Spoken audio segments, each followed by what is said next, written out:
Hello, Dave Carey here from Prime Real Estate.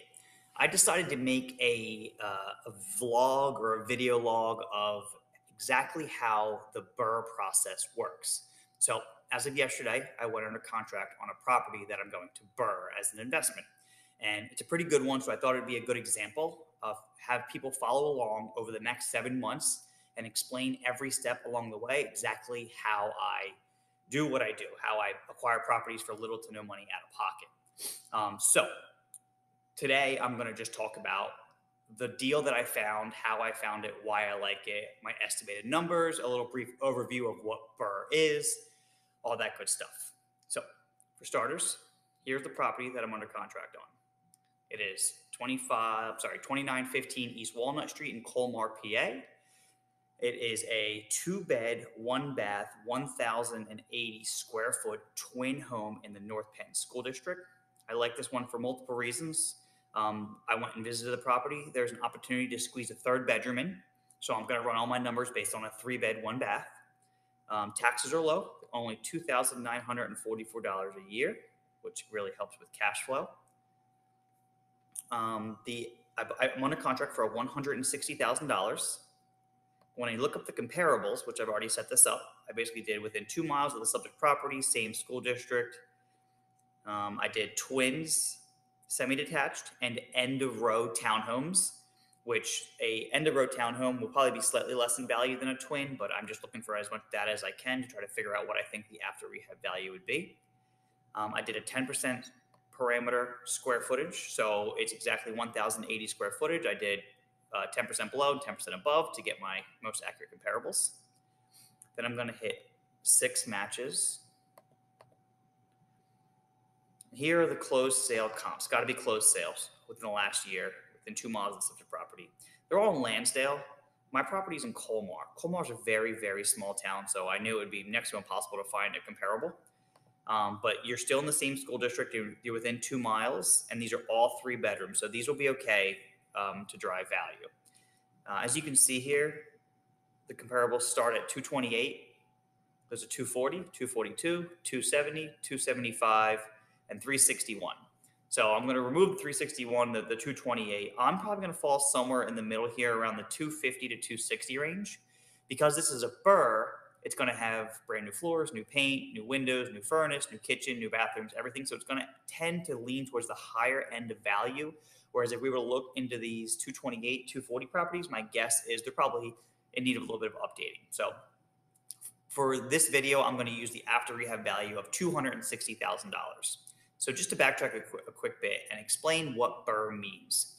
BRRRR means buy, rehab, rent, refinance, and repeat. So the logic is you buy a property, you add equity in it via renovations. So for example, this property I'm buying for $160,000. My estimated rehab budget is $40,000. So I'm going to be in the property for a grand total of $200,000. Then I'm going to place a tenant. For this particular property, I'm going to go with the Section 8 housing. If you ever want to know what the payment standards are for Section 8, it's very easy. You go to Montgomery, MONTCOHA.org, Montgomery County Housing Authority.org. Up top here where it says Housing Choice Voucher, you scroll down to Payment Standards, and then you can look up every single town in Montgomery County to see what they pay. So for this particular property, Colmar, for a 3-bedroom, pays $3,228 a month, which is just, that's when I saw that number, it kind of stood out to me that if I could acquire a property for $160,000 and cash and gross $3,228 a month by adding a 3rd bedroom, it was a no-brainer for me. So I made my offer as fast as humanly possible and did everything I could to possibly win it, waive inspections, the whole 9. So the numbers made sense. The next thing I do is figure out my after rehab value, which I'm going to use 260 in this case. I pull up my calculator. I'm going to put my tenant in, who's going to, Montgomery County Housing Authority will pay me $3,228. I think the property is going to be worth $260,000 after rehab. When I go to do a cash out refinance to pay myself back They're going to give me 70% of the value of the property. So if it's valued at 260, they'll give me a cash out refi value of 75% of that, which is $195,000. So if I buy this property for 160 and I put in $40,000 in rehab, there's other costs involved like holding time, and there's some minor costs involved in a refinance, and closing costs to actually purchase the property as well. So these numbers are, at the end, I'm going to have very concrete numbers. I'm going to actually show you my spreadsheet as we go along the process so you see exactly where I'm at. But with my very rough numbers right here, it's looking like I'm going to be out $5,000 total to get a property that's going to make me $3,228 a month. Now that's gross. That's not factoring in my mortgage. So if I want to factor in my mortgage, I do a buyer's closing cost calculation. So we're going to do $260,000 right here. Settlement date's irrelevant. Interest rate, I'm looking somewhere around a 7%, 25%. Insurance is going to be somewhere around $900 a year. So my payment is looking like it's going to be somewhere around $1,617. So if they're paying me 3,228,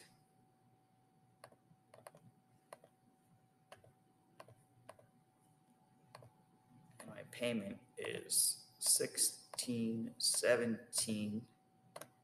I should be bringing in around $1,611 a month in residual rental income for $5,000. At the end of the day, all I really spent was $5,000. Again, these are rough numbers. As we go along the process, we're going to see how close I get to that. My guess is going to be more. It might be 10, it might be 15, it might even be 20.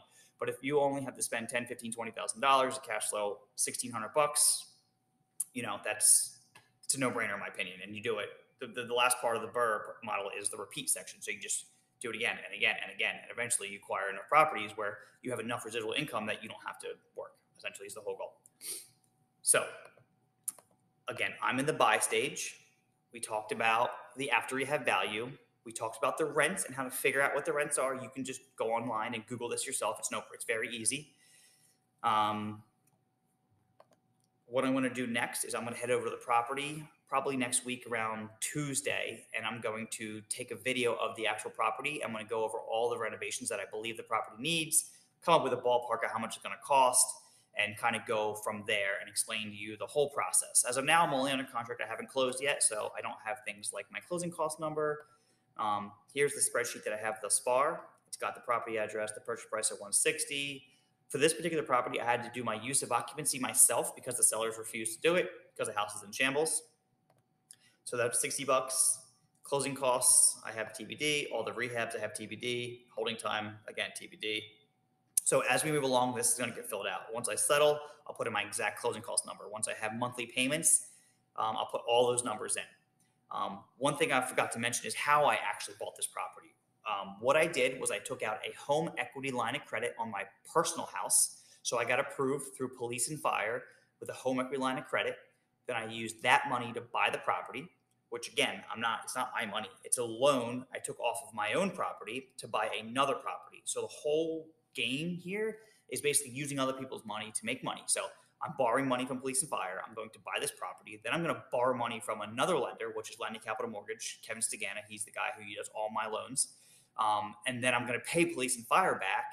And then the loan that I have with Kevin is going to be paid for by the tenant. So at the end of the day, even if I do leave $5-10 grand into this project, it's actually only money that I borrowed from police and fire. So there really is not a penny coming out of my actual pocket, which is kind of the whole game that you have to play in order to acquire properties, because not everybody has hundreds of thousands of dollars sitting in the bank. So you got to get creative. So if you're interested in getting involved in the BRRRR strategy in real estate investing, please follow along. I'll be posting, my guess is in the beginning, once every couple of weeks, and then probably once a month. And then I'll probably have a relatively large break after I place a tenant, and then when I actually do the refinance. So my guess is going to be somewhere in the 10 to 15 video range. It all depends. If you have any questions, please comment, call me, text me, email me, reach out. I'll leave a last slide at the end of this video with my contact information. Same thing if you want to, if you're looking to buy or sell any other properties, I can help with that as well. Thank you for tuning in today. I appreciate it. I look forward to this journey with you.